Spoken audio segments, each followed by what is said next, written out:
നമസ്കാരം. Lal's kitchen and ബ്ലോഗ്സിൻ്റെ പുതിയ വീഡിയോയിലേക്ക് എല്ലാവർക്കും സ്വാഗതം.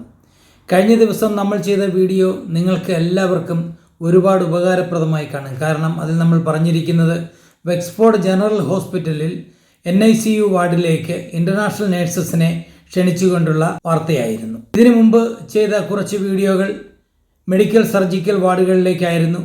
ഇന്നലത്തേത് NICU വാർഡിലേക്കാണ്. ഇന്ന് നമ്മൾ വന്നിരിക്കുന്നതും ഇൻ്റർവ്യൂവുമായി ബന്ധപ്പെട്ട വീഡിയോയുമായിട്ടാണ്. അത് തിയേറ്റർ ആൻഡ് സർജിക്കൽ ICUവിലേക്കുമാണ്. അയർലൻഡിലെ HSE ഹോസ്പിറ്റലുകളിൽ ഉണ്ടായിരുന്ന ഫ്രീസിംഗ് ഒക്കെ മാറി ഏകദേശം 2200ഓളം നേഴ്സസിനെ HSEയുടെ വിവിധ ഹോസ്പിറ്റലുകളിലേക്ക് റിക്രൂട്ട് ചെയ്യാൻ തീരുമാനിച്ചിരിക്കുകയാണ്. അതുകൊണ്ട് തന്നെ ധാരാളം വേക്കൻസികളാണ് ഇപ്പോൾ വരുന്നത്. ഞങ്ങളുടെ ചാനലിൽ അപ്ലോഡ് ചെയ്യുന്ന വീഡിയോകൾ ചാനൽ സബ്സ്ക്രൈബ് ചെയ്ത് നോട്ടിഫിക്കേഷൻ ഓൺ ചെയ്ത് വെച്ച് ഞങ്ങളുടെ അപ്ഡേറ്റുകൾ ശ്രദ്ധിച്ചുകൊണ്ടിരിക്കുക.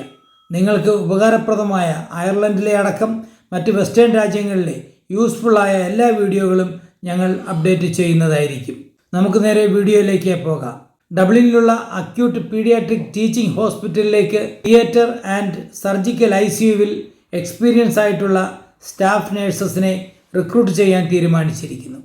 HSEയുടെ ഈ ഹോസ്പിറ്റലിന് വേണ്ടി KCR എന്ന ഏജൻസിയാണ് ഈ റിക്രൂട്ട്മെൻറ്റ് നടത്തുന്നത്. ഓപ്പറേറ്റിംഗ് തിയേറ്റർ അതുപോലെ തന്നെ സർജിക്കൽ ICU എന്നീ ഡിപ്പാർട്ട്മെൻറ്റുകളിലേക്കാണ് ഇൻ്റർവ്യൂ. ഓൺലൈൻ വഴിയായിട്ടാണ് ഇൻ്റർവ്യൂ നടത്തുന്നത്. ഈ മാസം 8-ാം തീയതിയാണ് ഇൻ്റർവ്യൂ. ഇനി ഒരാഴ്ചയേ ഉള്ളൂ.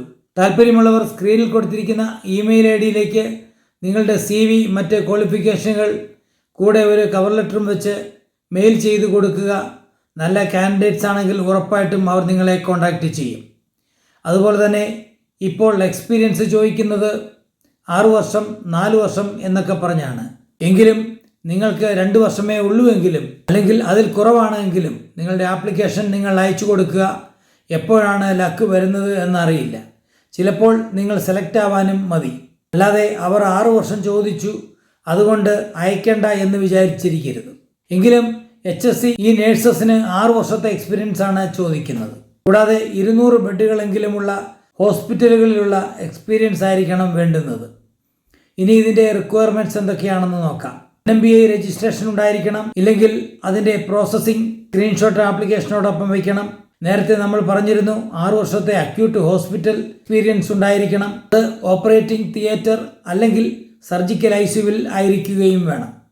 അതുപോലെ തന്നെ IELTS അല്ലെങ്കിൽ OET എക്സാം പാസ്സായിരിക്കണം. ഇനി ഇതിൻ്റെ ബെനിഫിറ്റുകൾ എന്തൊക്കെയാണ് എന്ന് പരിശോധിക്കാം. ആദ്യം സാലറി നോക്കാം. HSEയിൽ ഇപ്പോൾ സാലറി കൂട്ടിയിട്ടുണ്ട്. നേരത്തെ 35,068 യൂറോ ആയിരുന്നു പ്രതിവർഷമെങ്കിൽ ഇപ്പോൾ 35,419 യൂറോ മുതലാണ് സ്റ്റാർട്ടിംഗ് സാലറിയായി കിട്ടുന്നത്. കൂടാതെ നിങ്ങളുടെ എക്സ്പീരിയൻസ് അനുസരിച്ച് അത് കൂടിക്കൊണ്ടിരിക്കും. ഏറ്റവും ഉയർന്ന സാലറി എന്ന് പറയുന്നത് 53,318 യൂറോ വരെയാണ്. ഷിഫ്റ്റിൻ്റെ ഡിഫറൻസ് അനുസരിച്ച് സാലറിയിൽ വ്യത്യാസമുണ്ടായിരിക്കുകയും ചെയ്യും. ഇതൊരു ഫുൾ ടൈം കോൺട്രാക്റ്റാണ്. ഒരാഴ്ചയിൽ നിങ്ങളുടെ ഡ്യൂട്ടി ടൈം എന്ന് പറയുന്നത് 37.5 അവേഴ്സാണ്. അതുപോലെ തന്നെ 24 days annual leave plus 10 public holidays ഒരു വർഷത്തിൽ നിങ്ങൾക്ക് കിട്ടും. എക്സലൻ്റ് റീലൊക്കേഷൻ പാക്കേജാണ് കൊടുക്കുന്നത്. NMBI, RCSI, വിസ, OET അല്ലെങ്കിൽ IELTS, ഫ്ലൈറ്റ് ടിക്കറ്റ് ഇതിനൊക്കെ നിങ്ങൾ മുടക്കിയ പണം നിങ്ങൾക്ക് തിരിച്ചു കിട്ടുന്നതുമായിരിക്കും. മുകളിൽ പറഞ്ഞ എക്സ്പീരിയൻസ് ഉള്ളവർ നിങ്ങൾക്ക് അയർലൻഡിലേക്ക് വരാൻ താല്പര്യമുള്ളവരാണെങ്കിൽ ഈ ചാൻസ് നിങ്ങൾ മിസ് ചെയ്യരുത്. സ്ക്രീനിൽ കൊടുത്തിരിക്കുന്ന ഇമെയിൽ ID-യിലേക്ക് ഇപ്പോൾ തന്നെ നിങ്ങളുടെ CV, NMBI സ്റ്റാറ്റസ്, OET അല്ലെങ്കിൽ IELTS റിസൾട്ട് എന്നിവ അയച്ചു കൊടുക്കേണ്ടുന്നതാണ്. ഡീറ്റെയിൽ വിവരങ്ങൾ വീഡിയോയുടെ ഡിസ്ക്രിപ്ഷനിൽ ഞങ്ങൾ കൊടുത്തിട്ടുണ്ട്. ഈ വീഡിയോ നിങ്ങൾക്ക് ഉപകാരപ്പെടും എന്ന് വിശ്വസിക്കുന്നു. അതുപോലെ തന്നെ നിങ്ങൾ അറിയുന്ന ആരെങ്കിലും സർജിക്കൽ ICU എക്സ്പീരിയൻസ് ഉള്ളവർ ഉണ്ടെങ്കിൽ അവരിലേക്ക് ഈ വീഡിയോ എത്തിച്ചു കൊടുക്കുക. മറ്റൊരു വീഡിയോയുമായി വീണ്ടും കാണും വരെ നന്ദി, നമസ്കാരം.